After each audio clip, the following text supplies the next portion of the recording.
Selamat sore Bapak Ibu Jemaat yang dikasihi Tuhan. Bertemu lagi di dalam pembelajaran firman Tuhan di kesempatan sore ini. Kita bersyukur sekali lagi atas pertolongan Tuhan. Sepanjang hari ini Tuhan telah menyertai memimpin kita. Sebelum kita belajar firman Tuhan, mari kita menyerahkan hidup kita di dalam tangan pimpinan Tuhan. Mari kita berdoa. Terima kasih Bapa di dalam surga. Kami bersyukur untuk segala berkat anugerah-Mu bagi kami. Di kesempatan sore ini kembali kami ingin belajar kebenaran firman-Mu. Tuhan tolong kami sehingga kami boleh mengerti dan memahami apa yang hendak Engkau nyatakan bagi kami sebagai umat-Mu. Berkati juga hamba-Mu di dalam pengajaran firman Tuhan dan seluruh jemaat-Mu yang boleh mengikuti pembelajaran ini dengan baik. Terima kasih kami menyerahkan waktu ini hanya di dalam tangan pimpinan-Mu. Terpujilah Engkau ya Bapa, di dalam Kristus Yesus Tuhan kami berdoa. Amin. Ya. Mari saudara-saudara yang dikasihi Tuhan, kita akan belajar dari kitab 1 Timotius. Tidak terasa kita telah mempelajari kitab ini sampai dengan pasal 6.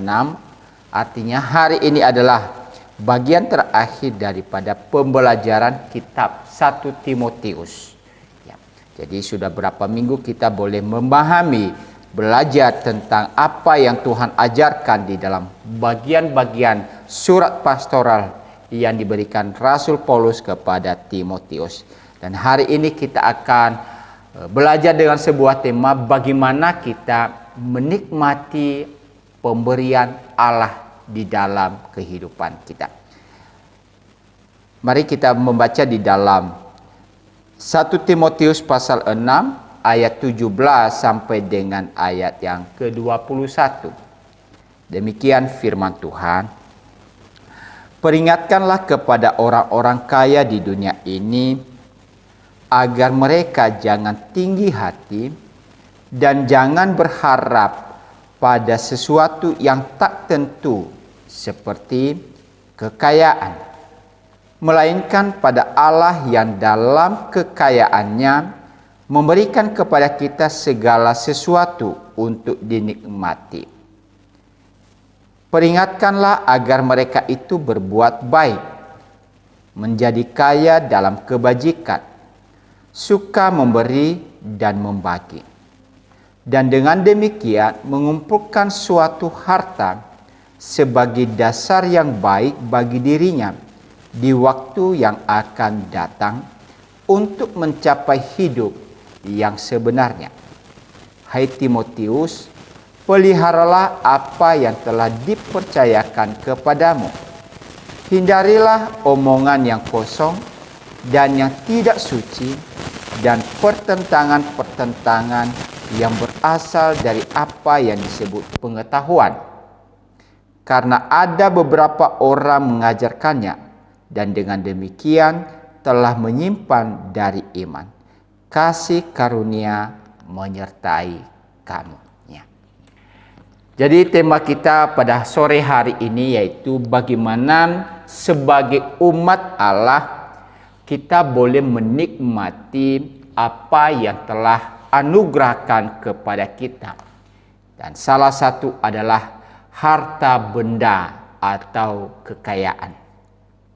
Ya, apakah salah di dalam kita memiliki kekayaan kalau dilihat dari firman Allah? Tidak, ya. Jelas-jelas itu tidak. Kenapa? Karena ketika kita memahami dan membaca tokoh-tokoh di Alkitab, kita boleh menemukan mereka-mereka yang Tuhan pakai oleh karena kekayaan yang mereka miliki secara materi, maka mereka bisa menjadi berkat bagi banyak orang. Tentu apa yang boleh kita perhatikan di dalam pengajaran Rasul Paulus kepada Timotius dan bagaimana ia bisa mengarahkan setiap orang percaya itu untuk boleh menikmati dan juga mengelola segala apa yang telah Tuhan percayakan kepada kita masing-masing. Maka kalau kita membaca tadi di dalam ayat 17, dia katakan, peringatkanlah kepada orang-orang kaya di dunia ini agar mereka jangan tinggi hatinya. Jadi hal yang penting bukan masalah boleh atau tidak dengan harta milik itu, ya. Tetapi bagaimana kita memiliki sikap, ya, tindakan terhadap apa yang telah Tuhan anugerahkan kepada kita.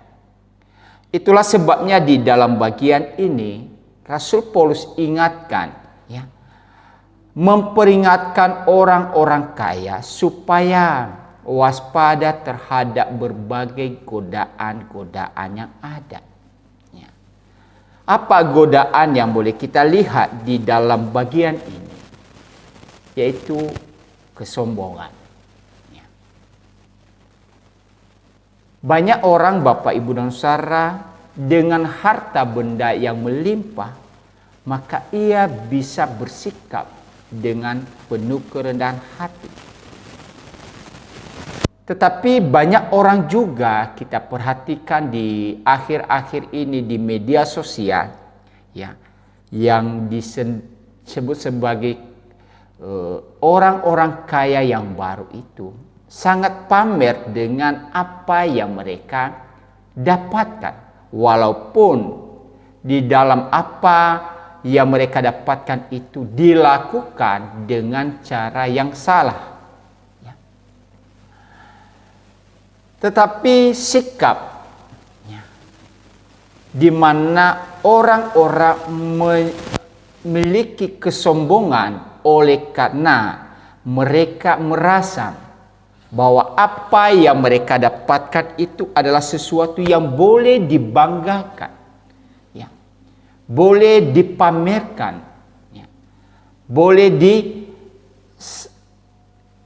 disebarluaskan, sehingga apa? Orang-orang bisa memuji dia, bisa menyanjung dia oleh karena kekayaan yang dimiliki. Sekali lagi, firman Tuhan tidak pernah melarang kita untuk bisa memiliki harta kekayaan. Tetapi yang dilarang oleh firman Tuhan adalah bagaimana kita memiliki sikap terhadap apa yang kita miliki, yaitu kesombongan. Ya, jelas-jelas kalau kita membaca di dalam ayat-ayat firman Tuhan, Bapak, Ibu, dan Saudara, bahwa kecenderungan daripada kesombongan itu adalah melupakan sumber berkat, ya.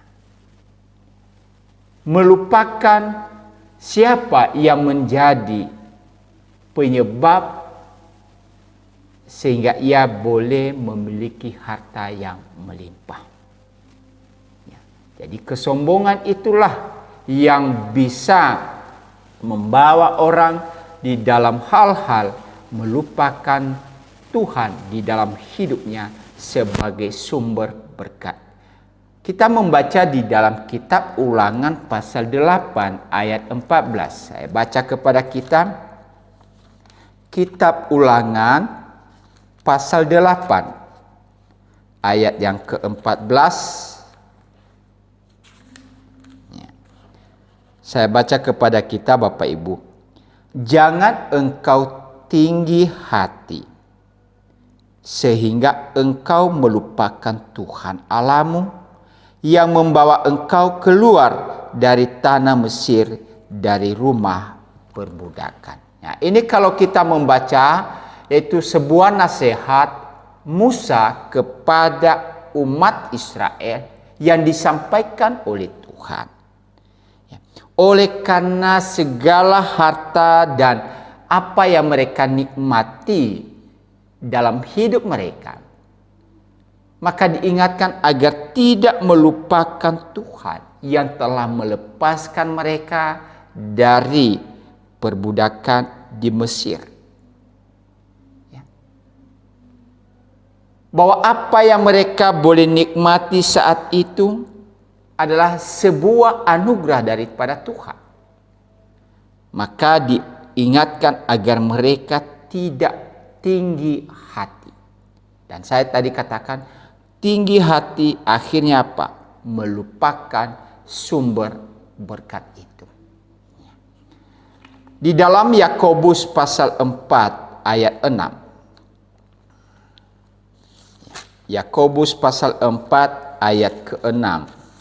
Firman Tuhan juga mengajarkan kepada kita tentang sikap yang harus kita miliki dan yang tidak disukai oleh Tuhan. Di dalam Yakobus 4 ayat 6 dikatakan, tetapi kasih karunia yang dianugerahkannya kepada kita lebih besar daripada itu. Karena itu ia katakan, Allah menentang orang yang congkak, tetapi mengasihani orang yang rendah hati.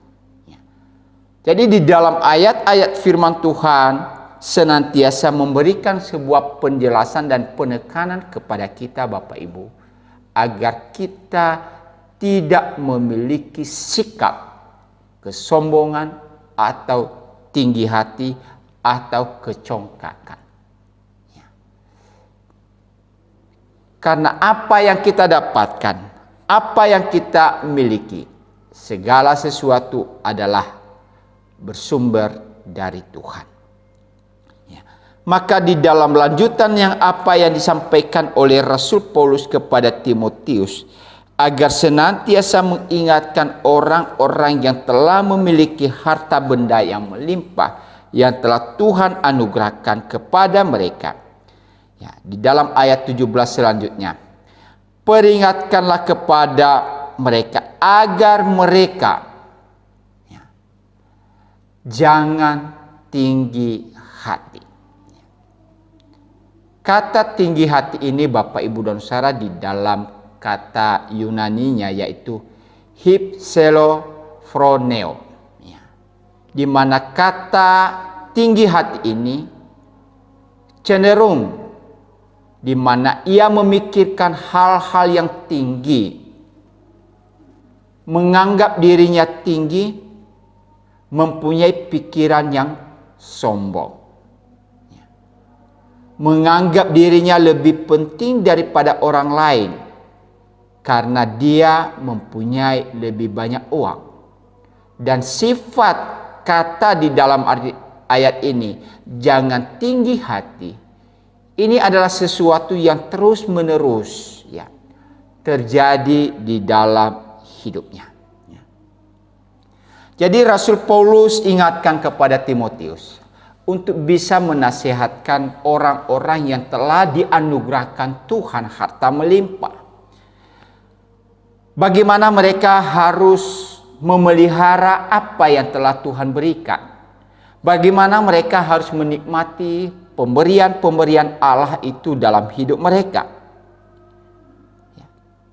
Mereka tidak boleh merasa diri mereka lebih daripada orang lain.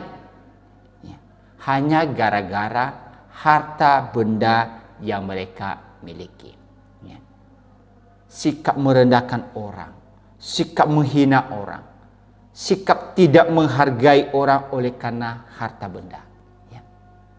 Ketika melihat orang yang tidak punya, kemudian dianggap tidak ada nilainya, dan bisa diperlakukan dengan sesuka hati. Saudara-saudara, ini hal-hal yang Tuhan ingatkan di sini. Apalagi kita sebagai orang percaya diingatkan bahwa kalau kita pun boleh ada hari ini, kita boleh menikmati segala apa yang telah Tuhan anugerahkan itu. Sesungguhnya itu adalah berasal dari Allah. Memang kita telah berupaya dengan sekuat tenaga kita bekerja, menggunakan waktu kita, apakah kita menghabiskan banyak waktu untuk bisa mendapatkan harta benda itu. Ya. Tentu itu sesuatu hal yang memang Tuhan tidak larang bagi kita. Tetapi ketika kita mulai dalam hidup ini melupakan sumber berkat itu dan tidak menganggap Tuhan sebagai sumber daripada apa yang kita miliki, maka kita telah jatuh di dalam hidup kesombongan, kecongkakan, dan juga tinggi hati. Dan Tuhan dikatakan di sini sangat menentang sikap yang seperti itu. Sebagai orang percaya, maka tentu yang Tuhan inginkan bagi kita adalah memiliki sikap yang rendah hati. Kenapa sampai hal ini diingatkan Bapak, Ibu, dan Saudara? Ya, di dalam lanjutan ayat yang ke-17 dikatakan, dan jangan berharap pada sesuatu yang tentu, yang tidak tentu, seperti kekayaan. Ya. Ternyata Tuhan tahu bahwa harta benda yang kita miliki ini tidak akan terus-menerus bisa kita pegang dalam hidup ini. Harta milik kita itu adalah sesuatu hal yang bisa berubah-ubah. Itulah sebabnya bahaya kedua yang dinyatakan di sini, apabila kita berharap dan mengandalkan kekayaan sebagai jaminan hidup dan masa depan kita. Ya. Berharap dan mengandalkan. Ya. Kalau kita perhatikan situasi dunia saat ini, Bapak, Ibu, dan Saudara, dengan selalu hal yang berubah-ubah itu terjadi, maka ini sangat mempengaruhi di dalam apa yang kita miliki. Itulah sebabnya di dalam bagian ini diingatkan, jangan terlalu berharap, jangan terlalu bersandar, jangan selalu memberikan harapan penuh terhadap apa yang kita dapatkan. Di mana kalau kita perhatikan kata elpizo, yaitu menaruh pengharapan, ini adalah sesuatu yang memberikan kesan bahwa orang itu sangat berharap penuh di dalam kekayaan yang ia miliki. Ya. Di dalam ayat firman Tuhan di dalam Matius pasal 6 ayat 21. Kalau kita baca di dalam Matius 6 ayat 21.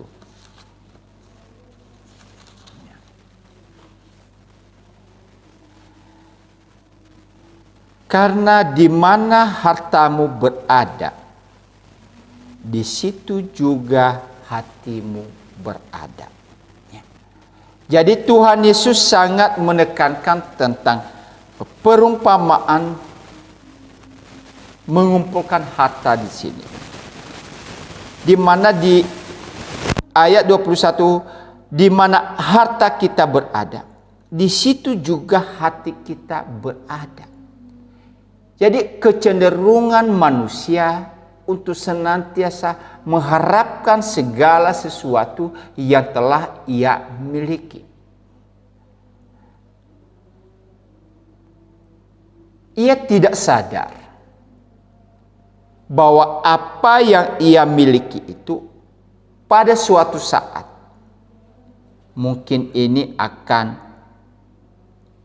hilang dan tidak akan bisa memberikan jaminan yang pasti di dalam hidupnya. Itulah sebabnya di dalam bagian ini Timotius terus diajarkan, beritahukan supaya mereka tidak berharap pada sesuatu yang tidak tentu. Jadi kekayaan ini dikatakan di sini adalah sesuatu yang tidak tentu, sesuatu yang berubah-ubah, sesuatu yang tidak bisa diandalkan, sesuatu yang tidak pasti dalam hidup ini. Misalkan Bapak, Ibu, dan Saudara, ya, uang, ya. Nilai mata uang itu semakin hari semakin berubah-ubah. Ya. Kalau dulu nilai mata uang 1.000 itu pada zaman-zaman tahun 70-an, ya, 60-an, itu sangat-sangat besar nilainya. Tapi coba pada zaman sekarang ini, ya, nilai uang 1.000 saja, ya, tidak ada apa-apanya. Ya. Artinya apa? Sesuatu hal yang suatu saat itu akan berubah dan tidak akan bisa diandalkan. Karena tidak memberikan sesuatu yang pasti. Ya. Kita diharapkan agar tidak selalu berharap pada sesuatu yang tidak pasti dalam hidup ini. Karena di dunia ini tidak ada yang bisa dipastikan abadi. Ya. Tidak ada satupun yang lebih tidak menentu selain daripada kekayaan di dunia ini. Di dalam Amsal pasal 23 ayat 5. Ya, saya baca ayat yang keempat. Jangan bersusah payah untuk menjadi kaya. Tinggalkanlah niatmu itu. Kalau engkau mengamat-amatinya, lenyaplah ia. Karena tiba-tiba ia bersayap, lalu terbang ke angkasa seperti Raja Wali. Ya, sebuah gambaran yang diberikan kepada kita, Bapak, Ibu, dan Saudara. Harta benda yang senantiasa tidak pernah bisa abadi dalam hidup ini. Kemudian kalau kita membaca di dalam Ayub pasal 1 ayat 21. Sebenarnya ini adalah sesuatu hal yang bisa kita terapkan di dalam kehidupan kita. Bagaimana seorang Ayub ketika ia menghadapi banyak hal dalam hidupnya, lalu apa yang ia tunjukkan?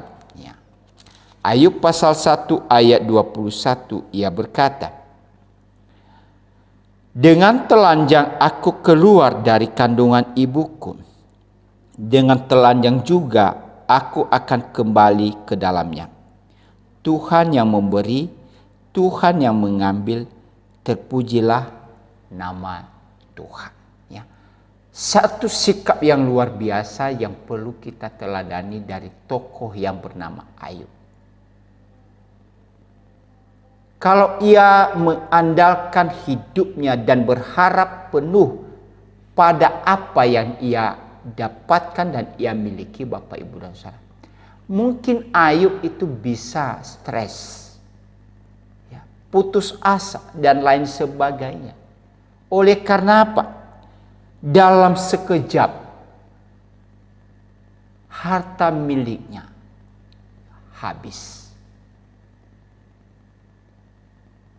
Tidak membutuhkan waktu yang lama. Segala apa yang telah ia miliki kemudian tiba-tiba habis. Dan kalau Ayub sangat berharap dan sangat mengandalkan tentang harta bendanya itu, Bapak, Ibu, dan Saudara, tentu kita tidak akan pernah menemukan kalimat yang begitu agung ini. Mungkin yang kita temukan adalah Ayub bisa mempersalahkan Tuhan, kecewa terhadap Tuhan, meninggalkan Tuhan, dan bisa saja ya, ia bisa bersikap yang lebih daripada apa yang coba ia pikirkan, misalkan bunuh diri dan lain sebagainya. Tapi contoh di sini, Bapak, Ibu, dan Saudara, sesuatu hal yang menjadi teladan bagi kita, di mana di dalam kesadaran seorang Ayub, dia berkata bahwa Tuhan yang memberi, Tuhan juga yang mengambil. Kemudian diakhiri dengan kata apa? terpujilah Tuhan. Ya. Jadi ia memahami bahwa segala sesuatu yang ada di dalam dunia ini tidak ada yang abadi. Ya. Sifatnya sementara. Maka itulah sebabnya di dalam memahami hal-hal yang sementara itu, ayat firman Tuhan mengajarkan kepada kita agar tidak terlalu berharap kepadanya. Tetapi apa? Ayat yang ke-17 selanjutnya. Melainkan pada Allah yang dalam kekayaannya memberikan kepada kita segala sesuatu untuk dinikmati. Kata melainkan atau sebaliknya ya, di dalam bahasa Yunani adalah kata Allah. Nah, di sini satu hal yang perlu diberikan penekanan adalah kata ini bersifat pilihan. Ya.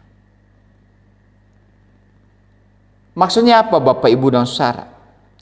Kalau di dalam kalimat pertama Rasul Paulus ingatkan agar Timotius mengingatkan orang-orang percaya agar tidak berharap pada apa yang mereka miliki. Dan kalimat selanjutnya agar mereka lebih berharap pada Tuhan yang adalah sumber daripada segala sesuatu yang dimiliki.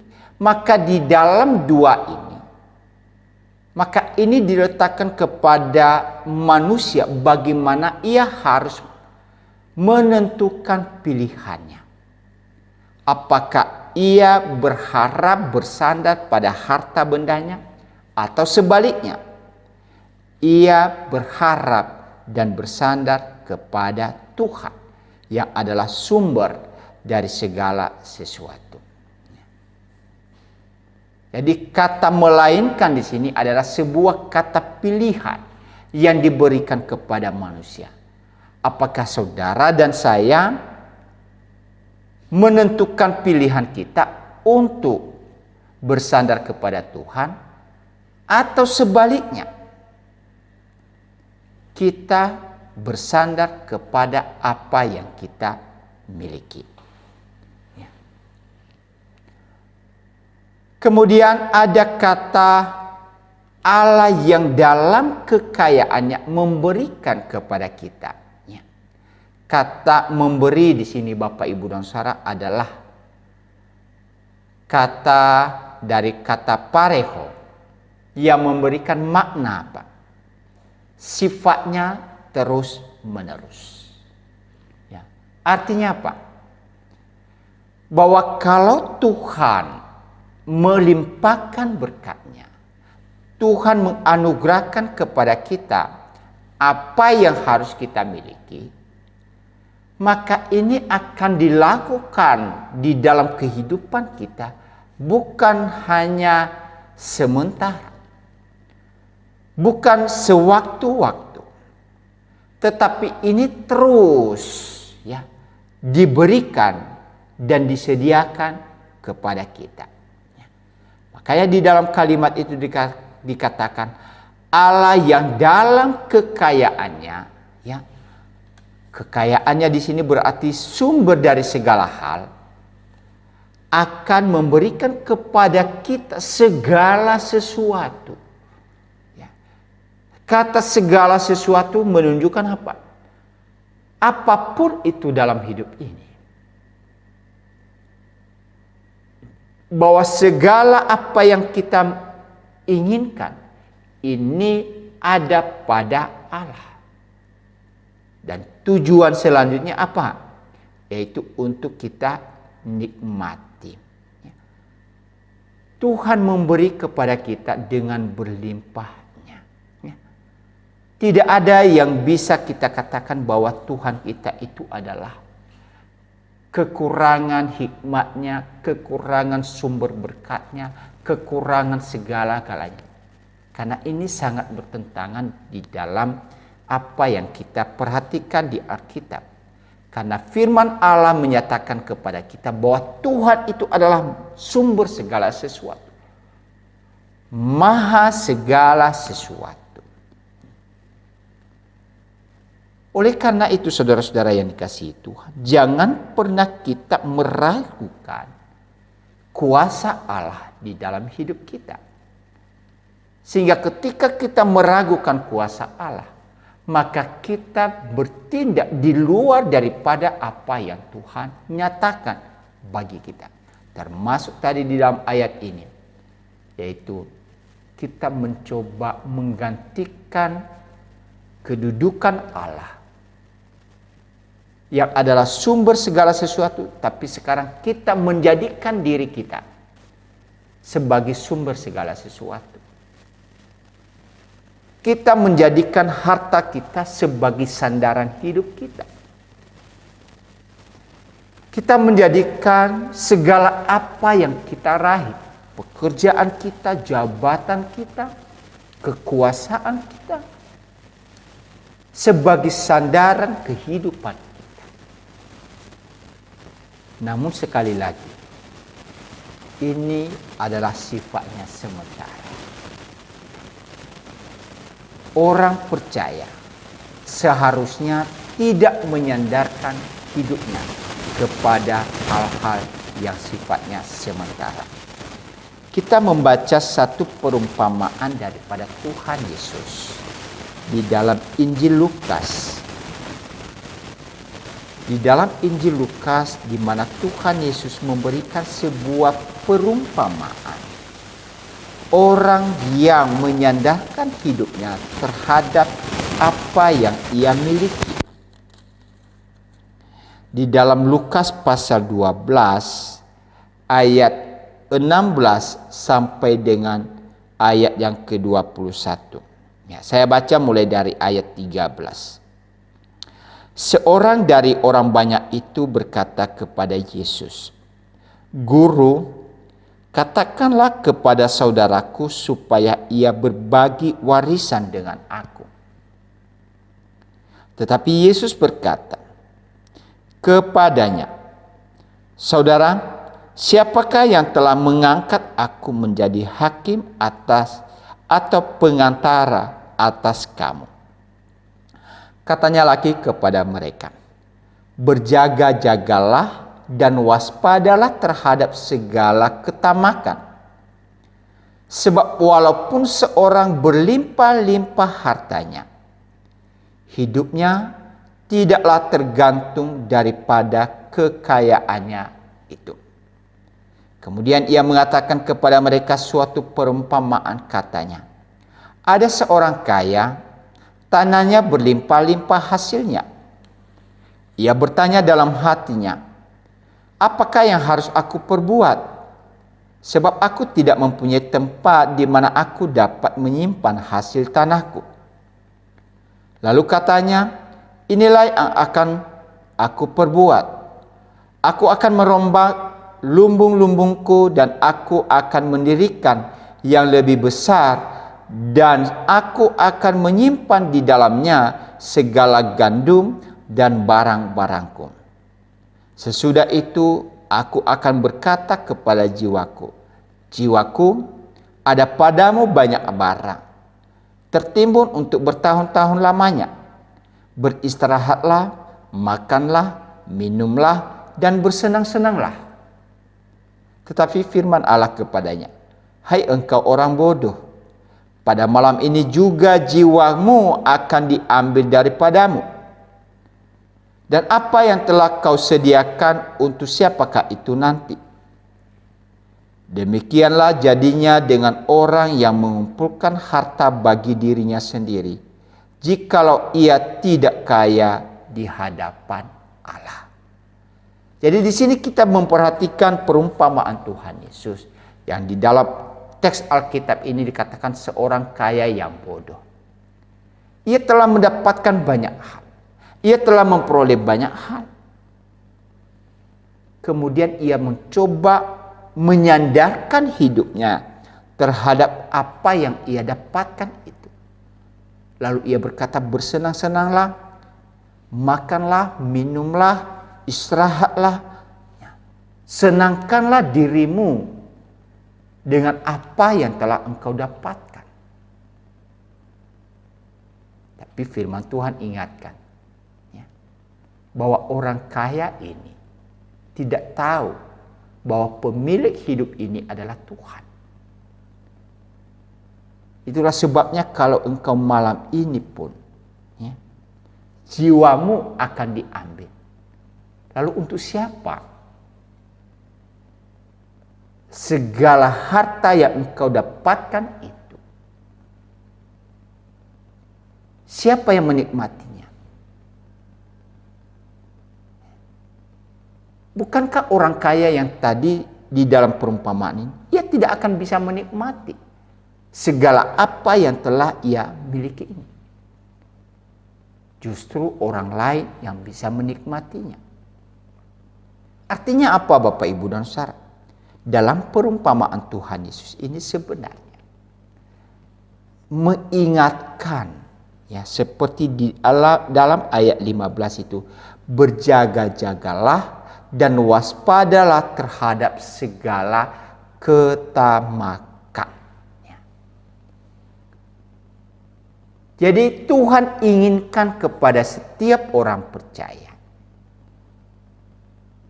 untuk tidak terlalu rakus terhadap apa yang mereka ingin dapatkan, sehingga mereka bisa berlaku tidak setia, tidak benar dalam hidup ini. Jadi di dalam bagian ini kita perhatikan bahwa hidup matinya seseorang ada di dalam tangan Tuhan. Sumber berkat itu adalah di dalam tangan Tuhan. Dan seharusnya orang-orang yang seperti ini tidak boleh melupakan siapa yang menjadi sumber berkat itu. Disinilah fungsinya bagaimana kita menikmati pemberian Allah dalam hidup kita Bapak Ibu dan Saudara. Bagaimana kita bisa mensyukuri segala apa yang telah Tuhan anugerahkan di dalam hidup kita. Di dalam sebuah gambaran seorang raja Romawi pada zaman mula-mula Bapak Ibu dan Saudara. Di situ dikisahkan tentang seorang bernama Alexander Agung. Ketika ia meninggal, apa yang ia lakukan? Ia mencoba mengumpulkan para dokter untuk bisa duduk mengelilingi peti matinya. Dia sampaikan pesan, kalau ia sudah mati nanti, maka para dokter-dokter terbaik di kerajaan Romawi pada waktu itu disuruh untuk ada di sisi daripada peti matinya. Kemudian ketika ditanya apa tujuannya, ia berkata bahwa dokter terbaik sekalipun yang ada di dalam kerajaanku ini, ia tidak mampu untuk menghalangi dan menahan jiwaku. Ketika aku meninggal, maka dokter terbaik pun tidak akan mampu untuk menghalanginya. Lalu ia juga memberikan pesan, ketika nanti aku mati, biarkanlah tanganku itu keluar dari peti mati sampai tempat aku dikuburkan. Lalu mereka bertanya apa tujuannya. Sekali lagi dia berkata bahwa apa yang saya dapatkan di sepanjang hidup saya, baik materi, baik kekuasaan, baik jabatan, baik kedudukan, ternyata saya tidak akan membawa pulang ketika menghadap kepada pemilik hidup itu. tidak membawa dan tidak diikut sertakan kepadanya. Artinya Bapak Ibu dan Saudara, ia mulai sadar bahwa apapun di dalam hidup ini, di dunia ini, maka kalaupun kita akan kembali kepada Tuhan, maka kita tidak akan membawanya. Tapi apa yang harus kita lakukan, saudara? Ya. Bagaimana dengan yang kita dapatkan itu? Apa yang harus kita perbuat dengan segala harta yang melimpah yang telah Tuhan sediakan bagi kita? Apakah kita itu mau menikmati sendiri? Tentu tidak. Karena di dalam ayat 18 ya, dikatakan, peringatkanlah agar mereka itu berbuat baik, menjadi kaya dalam kebajikan, suka memberi dan membagi.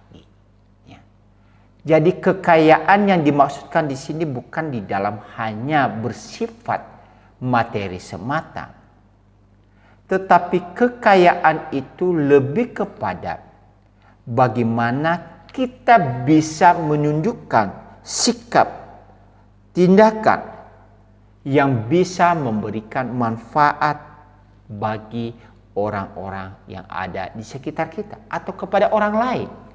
Ya, di dalam hal ini katakan agar mereka menjadi kaya dalam kebajikan, ya.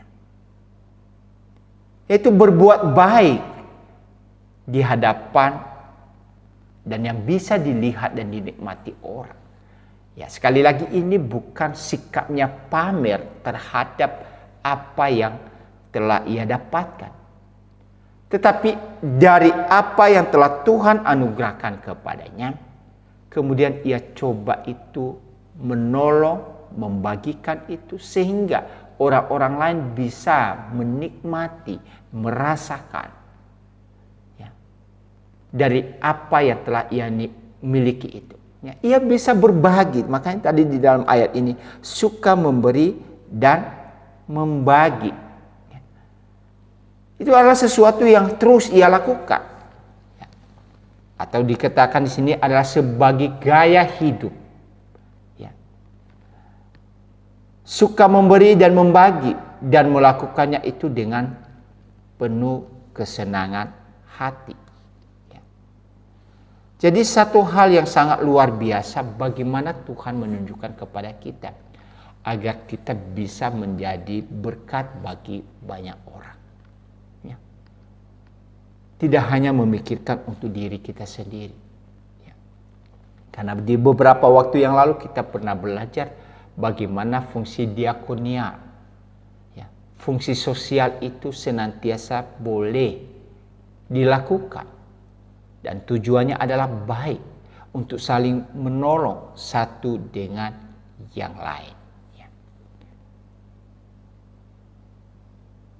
Di dalam ayat 19, dan dengan demikian mengumpulkan suatu harta sebagai dasar yang baik bagi dirinya di waktu yang akan datang untuk mencapai hidup yang sebenarnya. Nah, di sini jangan kita salah memahami seolah-olah dengan perbuatan-perbuatan yang dilakukan itu adalah sesuatu hal yang menjamin keselamatan hidupnya. Ya. Tentu ini tidak dimaksudkan seperti itu Bapak Ibu dan Saudara. Walaupun di dalam ayat ini dikatakan bahwa dasar yang baik bagi dirinya untuk waktu yang akan datang. Untuk mencapai hidup yang sebenarnya. Ya. Memang ini kita bicara tentang, atau ayat ini bicara tentang sesuatu yang terjadi di masa yang akan datang. Ya. Seolah-olah dengan ia melakukan yang baik, itu adalah sebuah tabungan ya, yang diperhitungkan Tuhan untuk kelayakannya ada atau masuk di surga. Ini bukan itu maksud ayat ini. Ya. Tapi ini adalah sebuah gambaran. Ya. Apakah seseorang ini yang mau menggunakan hidupnya, yang segala sesuatu yang ia dapatkan itu memiliki manfaat, yang nantinya akan bisa menjadi satu pujian di dalam hidupnya. Ya. Makanya dikatakan gambarannya adalah orang kaya yang bisa memilih apakah dia mau menabung di dunia atau menabung di surga. Dia mengumpulkan harta di surga. Ya. Dengan apa yang ia miliki, apa yang ia dapatkan, kemudian ia coba bisa menjadi berkat bagi orang lain. Dan itu adalah sesuatu hal yang sangat luar biasa. Ya. Yang boleh dipuji dan senantiasa diberikan penghargaan oleh Tuhan. Jadi saudara-saudara yang dikasihi Tuhan, di dalam kita melihat apa yang telah Tuhan anugerahkan kepada kita, bagaimana sikap kita terhadap hal ini? Apakah kita mau menggunakan segala sesuatu yang Tuhan berikan itu untuk kemuliaan Tuhan? Dan senantiasa melihat bahwa apa yang kita miliki itu adalah berasal dari Tuhan. Di mana di dalam bagian ini dikatakan kata dasar, ya, suatu harta sebagai dasar yang baik itu adalah kata temelios, ya, atau sebuah fondasi atau sebuah modal, ya, yang bisa menjadi sesuatu hal yang bisa dibawa, nilai nama baik yang bisa dibawa untuk masa-masa yang akan datang. Ya, memang sekali lagi ini dihubungkan dengan keadaan kita di surga kelak.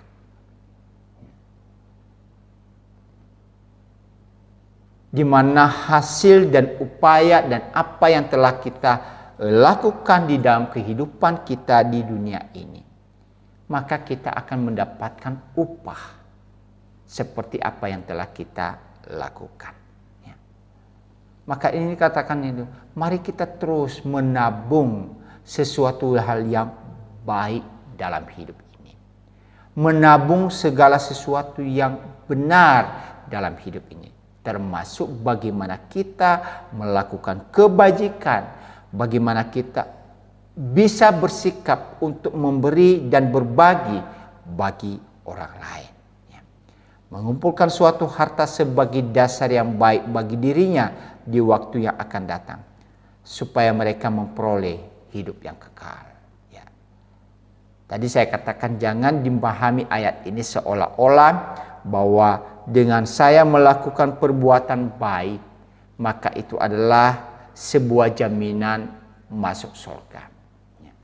Tentu difahami di dalam bagian ini, di mana Rasul Paulus ingatkan, sebagai orang percaya, maka sudah seharusnya dalam hidupnya melakukan hal-hal yang baik.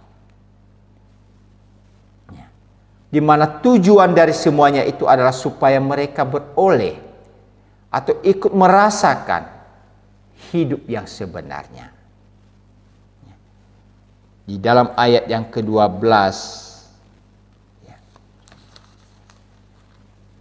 dikatakan di sini, rebutlah, ya, ada kata rebut di situ adalah sesuatu hal yang dilakukan, ya, hampir sama dengan sesuatu kata yang dikatakan di sini, dengan demikian mengumpulkan suatu harta, ya, melakukan segala sesuatu.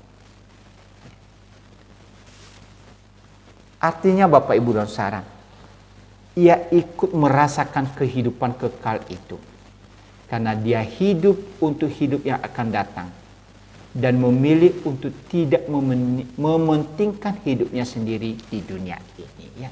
Bagaimana ia juga bisa merasakan, mengalami, ya, kenikmatan di dalam hidup yang kekal itu, yang dalam kehidupan sekarang ini ia coba terapkan itu di dalam hidupnya.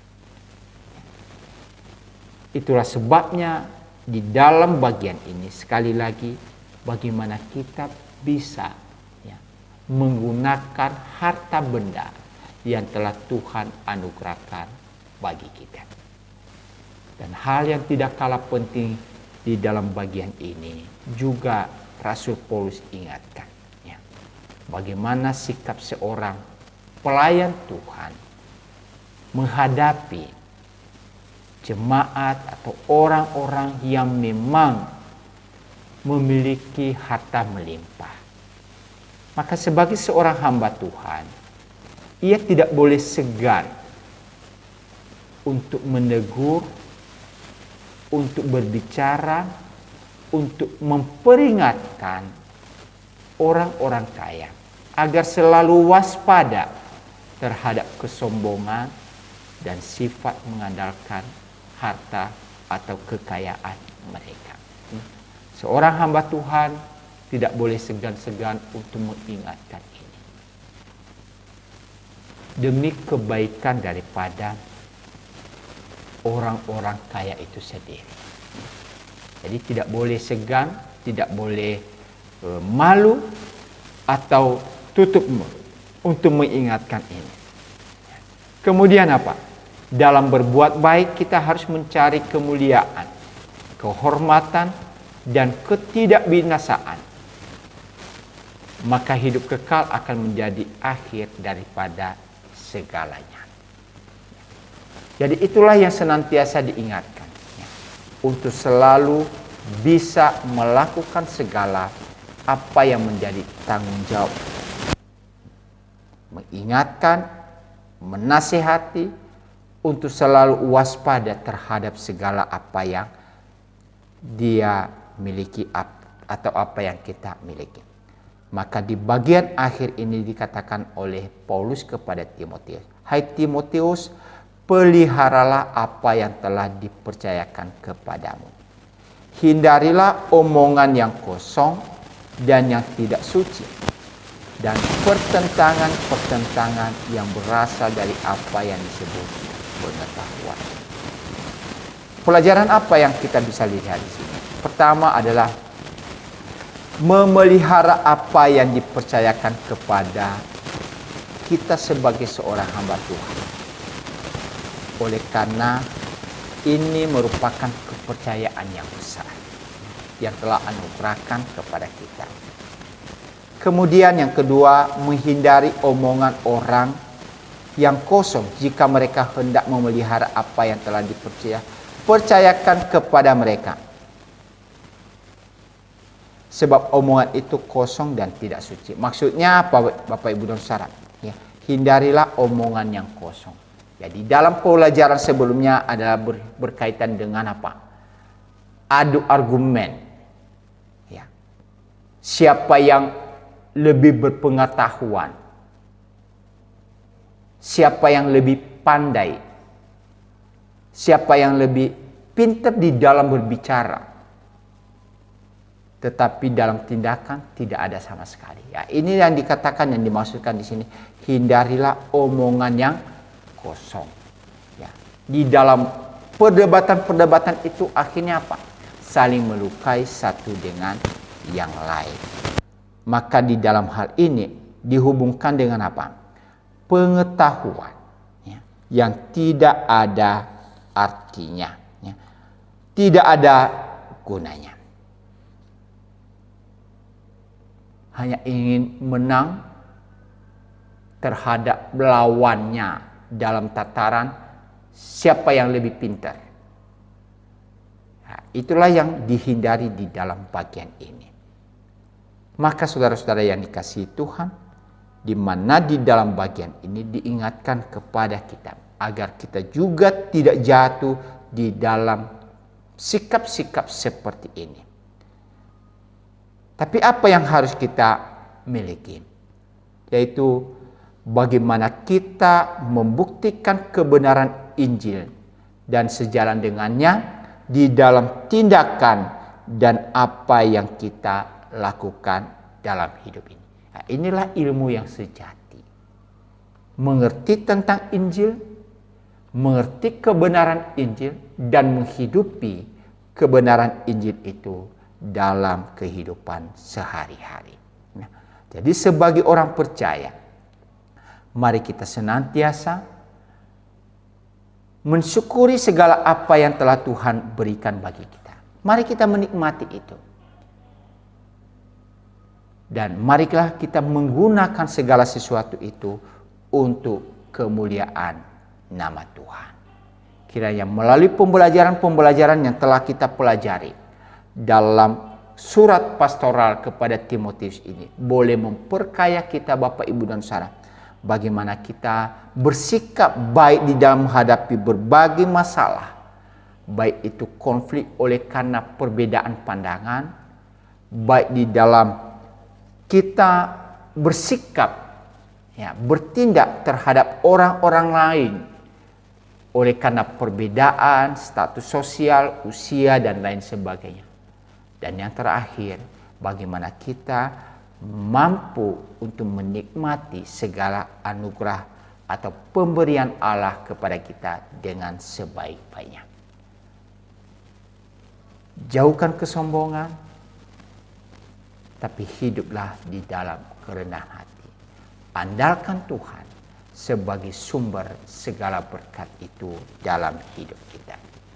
Amin untuk pembelajaran kita pada sore hari ini. Tuhan memberkati kita. Mari kita berdoa. Terima kasih ya Tuhan, kami boleh bersyukur kepadamu. Kami boleh belajar kebenaran firman-Mu pada sore hari ini. Biarlah apa yang telah kami pelajari boleh memberkati kehidupan kami. Apa yang telah kami dapatkan boleh berguna di dalam kehidupan kami untuk kemuliaan bagi nama-Mu. Terima kasih Bapa di surga untuk segala berkat anugerah-Mu, untuk segala berkat cinta kasih-Mu di dalam kehidupan kami. Berkati juga jemaat-Mu yang telah belajar firman Tuhan. Pakailah hidup mereka, segala apa yang mereka dapatkan, anugerah Tuhan yang telah mereka dapatkan dalam hidup ini, biarlah itu semua menjadi kemuliaan bagi nama-Mu. Terima kasih Tuhan, terpujilah Engkau, di dalam nama-Mu kami berdoa. Amin. Terima kasih Bapak Ibu jemaat yang dikasihi Tuhan. Tuhan memberkati kita semua. Sampai bertemu di minggu yang akan datang.